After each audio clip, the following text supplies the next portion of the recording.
Air rage is soaring. The FAA says airlines are reporting 3,000 cases of unruly passengers so far this year. The vast majority of people involved refusing to wear their masks. And in some cases, the confrontations have turned violent. While passengers are quick to pull out their cell phones and record the chaos, it usually falls to the flight attendants to get things under control. Sarah Nelson, head of the Flight Attendants Union, says the behavior on airplanes right now is, in her words, completely nuts. Sarah joining us tonight with more. Sarah, good to have you with us. Thanks, Lori. We have reports of passengers cursing and yelling, throwing, punching, up 60%. As a flight attendant, I know you have been told by other flight attendants they're scared to come to work. What is going on? Yeah, Lori, this is up so much that actually it's 60 times what it would normally occur in a typical year. And so what that means is we're on track to have more reports of unruly passengers than we have in this year alone than we have in the entire history of aviation. And so while flight attendants know that this is a potential that can happen at work, it was a one-off. And we usually had other passengers who would speak up and help us and create an atmosphere where everybody is against this one person who is acting out. And right now, the conflict level, even though it's still a very small percentage of people who are acting badly on planes, what we're seeing is that other people are turning inward and not really wanting to speak out. So flight attendants are taking the full brunt of this, and it's making it very difficult, and they have a lot of trepidation about going to work right now. Yeah, it's interesting you bring up the role of passenger, because what is it? Is our role to help diffuse a situation? I know the latest one where the off-duty flight attendant, passengers were asked if there were any able-bodied men to come forward. What is our role?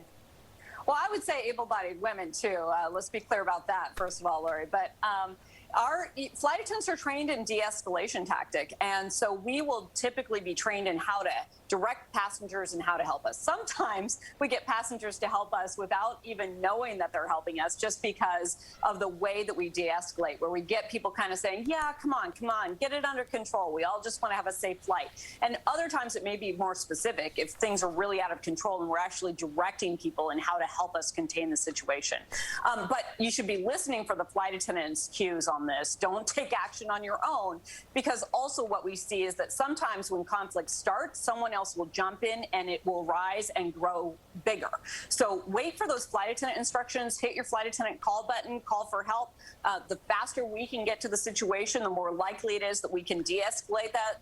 But, you know, the big message I have today, frankly, because this is so out of control, is just really focus on being kind to people. When you go to the airport, we do this magical thing of flight because we do it with the spirit that we're all in it together.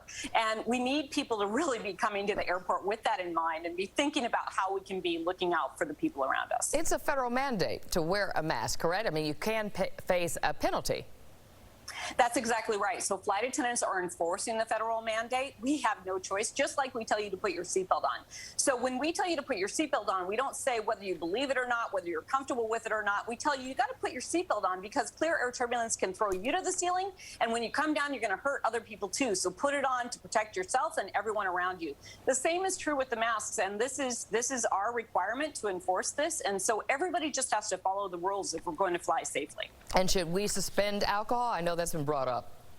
Well, we have talked about suspending alcohol for a period of time because alcohol is a major contributor to these events. And we're talking about in the airports and on the planes. So what we would encourage you to do is to recognize that if you're coming to the airport and you're getting a drink, make sure that you're not drinking too much, because when you get up in the air and you've got that compressed space and you're at a higher altitude, things can change very quickly. It cuts down on your ability to respond quickly and respond in a way that you would like to in other situations. Well, we appreciate what the flight attendants do on these planes for sure, and hope that you stay safe and keep us as passengers safe as well. Sarah Nelson joining us, ahead of the Flight Attendants Union. Good to have you on with us, Sarah. Thanks.